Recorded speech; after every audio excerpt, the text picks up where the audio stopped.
Yo, what's up? Good morning. Ito nga pala yung biyahe namin last year.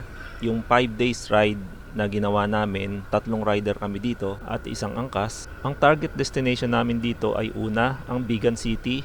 Pangalawa, ang Pagudpud. Pangatlo, ang Patapat Viaduct. Pang-apat ay ang USS Stingray. At ang panglima ay ang Windmill Farm.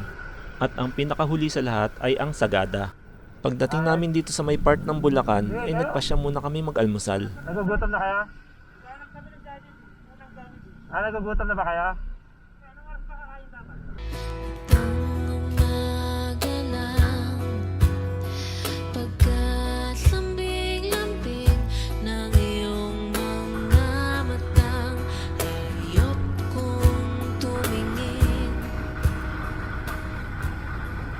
At inabot na nga kami ng tanghalian dito sa may bandang Pangasinan, kaya nagdesisyon na kaming kumain muna. At dahil sa sobrang init na rin naman, nagdesisyon kami na magpahinga muna. Pagkatapos namin mananghalian, maya-maya lang narating na namin ang arko ng La Union. At magpapagas muna kami bago uli kami magpatuloy sa aming biyahe.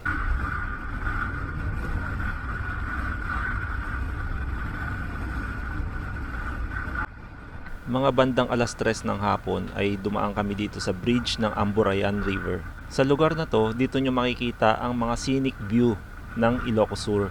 Kasama dito ang karagatan. Maya-maya lang narating na namin ang welcome arc ng Ilocos Sur. Saglit kaming nagpahinga at konting picture, sabay lumarga na rin kami pagkatapos. 5 PM na ng hapon nang dumaan kami dito sa Santa. Dito nyo makikita yung magandang gilid ng dagat. At isa pa sa nadaanan namin ay itong magandang New Quirino Bridge.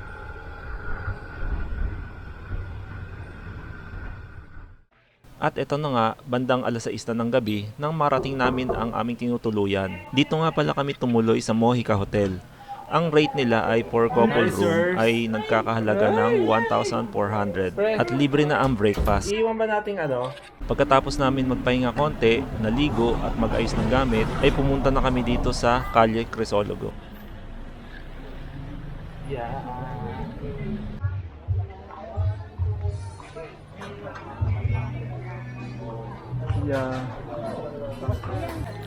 Naglakad-lakad lang kami dito at pagkatapos konting picture, konting pasyal-pasyal at saka bumili na rin kami ng mga souvenir. Hindi, dito nga tayo picture Tapos may nakita kami ditong restaurant na pwede naming kainan. At dahil pagod na rin kami, bumalik na agad kami sa hotel tapos natulog na rin. Sige. May magpa-fried rice pa kayo? Ang ika-second day namin ay ang puntahan ang 4 na destinations. Ang plano namin ay Pagudpud muna at pagkatapos Patapat Bridge at dadaanan na rin namin yung USS Stingray at sumunod nun ay yung Windmill na ang pinakahuli.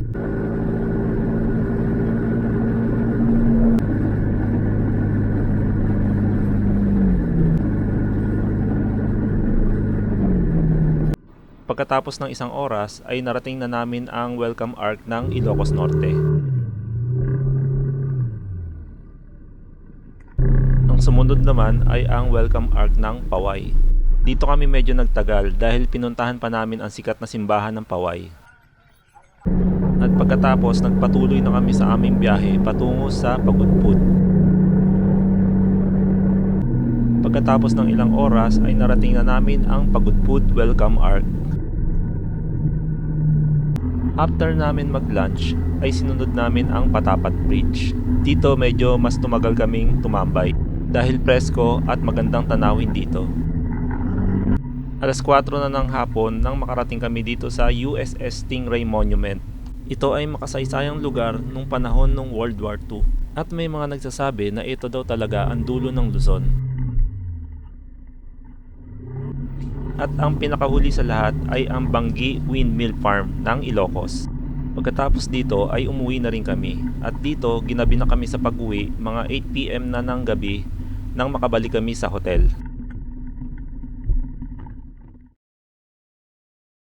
Sa ikatlong araw, ito na yung pag-alis namin sa Bigan City. Ang sunod na destinasyon namin ay ang Sagada. At mula Ilocos ay tinahak namin ang daan patungong Quirino. At dito namin naranasan ang mapanganib na palikulikong kalsada. At dito nadaanan din namin ang sikat na tourist spot na Skyline View Deck. At dahil may nahabol din kaming oras, kailangan bago mag 5 PM ay nandun na kami sa Sagada kasi kailangan namin mag-register sa tourism office. Kailangan nyo pala mag-register sa tourism office pagdating nyo sa Sagada. At kung magbubook kayo ng transient, pipili kayo sa website ng Sagada kung outskirt or central. Ang central ay sa loob ng bayan, ang outskirt ay sa labas ng bayan ng Sagada. At sa pagkakataong ito, nilipat ko muna yung ibang gamit sa motor ng kasama ko. Bukod sa may angkas ako, sobrang bigat na rin naman ang dala namin. Sa mga oras na to, malapit na kami sa Sagada, pero may nakita kaming spot dito na napakaganda. Kaya tumigil muna kami para makapagpa-picture. Halos mag-aalas 6 na nang marating namin ang Sagada.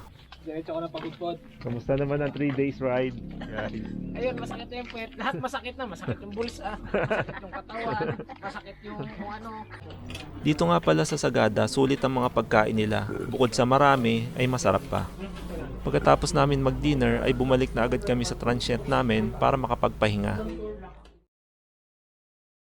Sa ika-4 na araw namin, ay wala naman kami halos ginawa dito sa Sagada. Talagang nagstay lang kami. Dala ng pagod, hindi na namin magawang mag-activity. Nag-stroll lang kami at naghanap-hanap ng makakain. Napagkasunduan kasi namin na sa susunod na pagpunta namin ay doon namin gagawin ang mga activities ng Sagada. Ito nga pala yung nakuha naming lodge house. Maganda dito, sulit na sulit. Sa 2,500 ay panalong-panalo na kami. May sala at may sariling kitchen. At meron din silang fireplace. At dito naman sa taas ay may 5 kama at 2 kwarto. Hindi okay lang yan. Sa mga gustong mag-book, message nyo lang sila sa kanilang FB page, ang Aniduan Lodge Sagada. Accommodating at mabait ang may-ari nito. Malapit dito sa lodge ay pinuntahan din namin ang forest area. Napaka-relaxing ang paglalakad dito at hindi siya nakakapagod kasi halos katabi lang ng lodge yung forest area.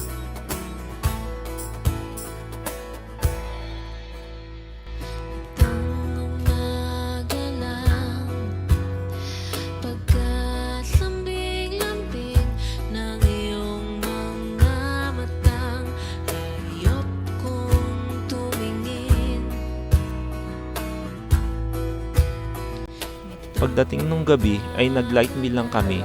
Pagkatapos, nagpahinga na rin at natulog.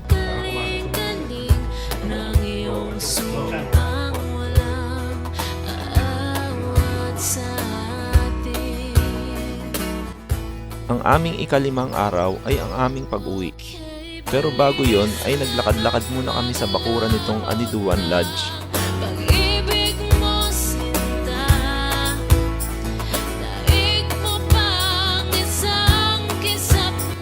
Pwede nga rin pala kayong magpaluto ng pagkain dito sa may-ari. Sulit sa amount, sa lasa, sa presyo, ang pagkain dito.